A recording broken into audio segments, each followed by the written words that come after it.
کے سلسلے میں پیش فرمائیں۔ الحمدللہ وحدہ والصلاة والسلام على من لا نبی بعدہ۔ اعوذ باللہ من الشیطان الرجیم، بسم اللہ الرحمن الرحیم۔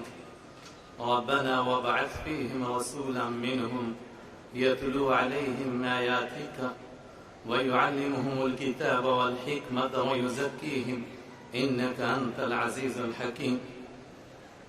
حق بات یہ ہے کہ میں جذبات کی اس کیفیت میں اپنے دل کی بات کہہ نہیں پا رہا ہوں اور اپنے آنسوؤں پر کنٹرول نہیں کر پا رہا ہوں خوشی کے مارے۔ میں نے سب سے پہلے مسابقے میں بھی شرکت کی اور آج 9ویں مسابقے میں حاضری دی۔ الحمدللہ ان مسابقات میں میں نے جو کچھ دیکھا اور اس کے نتیجے میں جو کچھ ہمارے ملک میں سامنے آیا، میں کہہ سکتا ہوں ہم اس خدمت کے لحاظ سے زمین پر تھے، ہمارے رب نے ہم کو آسمان پر پہنچا دیا۔ بہت مسابقے دیکھے تھے کرکٹ کے، بہت مسابقے دیکھے تھے دوسری واحیات کے۔ پروردگار کسی کو مرد از غیب می آید وقار می کند، کسی کو غیب کے خزانوں سے نکالتا ہے۔ نہ سحر ہمیں سمجھو، پھرتا ہے فلک برسوں، تب خاک کے پردے سے کچھ انسان نکلتے ہیں۔ ان لوگوں میں سے ہمارے محترم حضرت مولانا غلام وستانوی صاحب ہیں، پروردگار نے ان کو یہ خدمت عطا فرمائی۔ میں بہت مختصر لفظوں میں عرض کرتا ہوں، قرآن پاک کسی بات کو اگر دہراتا ہے اس کا مطلب یہ ہے کہ اللہ کے نزدیک اس بات کی بہت اہمیت ہے۔ ایک مضمون ہے جو مکمل طور پر قرآن پاک میں 4 جگہ دہرایا گیا، یہی مضمون جو میں نے عرض کیا، ربنا وابعث فیہم رسولا منہم۔ پھر یہی مضمون دوبارہ لقد من اللہ علی المؤمنین اذ بعث فیہم رسولا من انفسہم۔ پھر یہی مضمون تیسرے مقام پر هو الذی بعث فی الامیین رسولا منہم یتلو علیہم آیاتہ۔ آخر اس مضمون کو قرآن پاک بار بار کیوں دوہرا رہا ہے؟ اس لیے کہ منصب نبوت کے یہ 4 بڑے مناصب ہیں، یہ وہ 4 کام ہیں جو میرے اور آپ کے آقا حضرت رحمت عالم صلی اللہ علیہ وسلم کرنے کے لیے اس دنیا میں تشریف لائے۔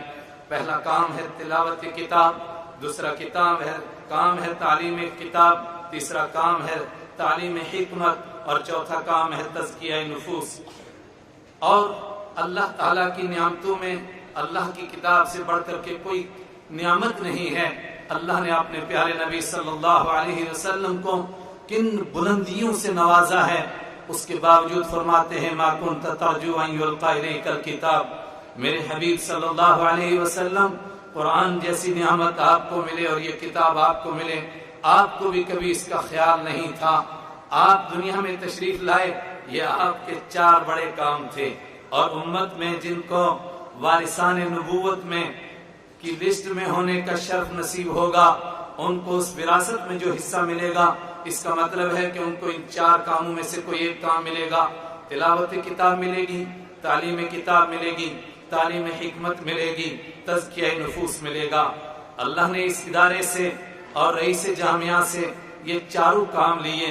سب سے پہلے تلاوت پر زور دیا گیا، اور تصحیح کا وہ کام ہو گیا کہ صدیوں پہلے تک اگر نگاہ ڈالیں، انفرادی طور پر بے شک بہت لوگ بہت بہترین قرآن پاک پڑھتے تھے، لیکن ان مسابقات کے ذریعے سے جو فضا بنائی گئی، جو ماحول بنایا گیا، اس نے ماحول کو اتنا تنگ کر دیا کہ جو لوگ نہیں صحیح کرنا چاہتے تھے ان کو بھی مجبور ہو کر کے تصحیح قرآن پاک کی طرف توجہ دینی پڑی۔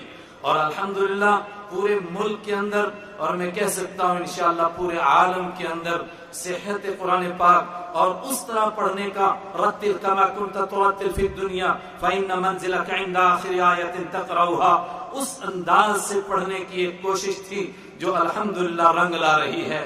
جو کل ہم کہہ سکتے تھے کہ پودے تھے، آج وہ تناور درخت بن گئے ہیں۔ دوسرا مسئلہ تھا تعلیم کتاب، یعنی قرآن پاک کی تفسیر، اس قرآن پاک میں کیا ہے، الحمدللہ اس کے لیے بھی تشویق کے درجات کو بہت حد تک مکمل کیا گیا اور بلندیوں کو چھویا گیا۔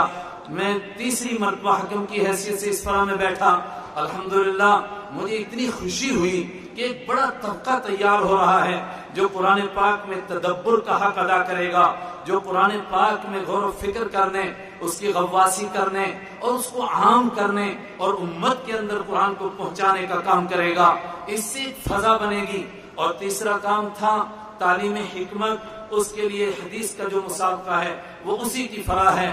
اور مجھے کہنے دیجئے، ضرور وستانوی صاحب کا اس طرف بھی ذہن کیا ہوگا کہ چوتھا کام تزکیہ نفوس رہا، اس کا بھی کوئی مسابقہ کرا دیا جائے، لیکن بدقسمتی یہ ہے کہ اس کا جج یہاں کوئی نہیں بن سکتا۔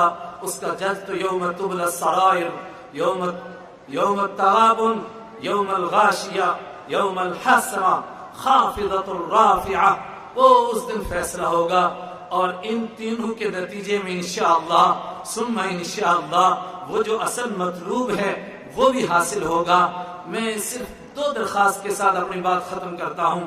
ایک تو یہ کہ حضرت سے اللہ نے یہ کام لیا ہے، یہ سعادت بزور بازو نیست کوئی دوسرا نہیں حاصل کر سکتا ہے، یہ اللہ نے آپ کی قسمت میں رکھی ہے۔ میری درخواست ہے کہ تفسیر کی صدا کو ذرا بلند کیا جائے۔ وہ دن آئے کہ میں مرنے سے پہلے وہ دن دیکھوں کہ مکمل قرآن پاک کی تفسیر میں بھی ایک مسابقہ ہو رہا ہے۔ اسی طریقے سے حدیث کے اس مسابقے کو بھی ذرا وسعت دیجئے۔ میں ایک مختصر اپنا تجربہ عرض کرتا ہوں۔ ابھی صرف 1 مہینہ پہلے میں نے اپنے ادارے میں عرض کیا کہ جو آدمی حدیث کی ایک کتاب کو حفظ کرے گا میں اس کو اتنا انعام دوں گا۔ ہمارے اساتذہ میں بالکل نئے اور سب سے چھوٹے استاد 1 مہینے کے بعد کہنے لگے مسند امام احمد کا مجھے 1 جز پورا یاد ہو گیا ہے، آپ از اول تا آخر سن سکتے ہیں۔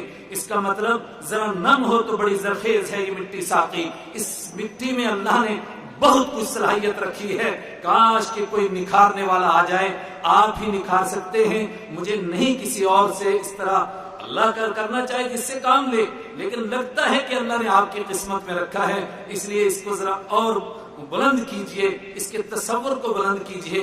اللہ اس ادارے کو تا قیامت آباد رکھے، اللہ اس کو تابندہ رکھے، سدا بہار دے۔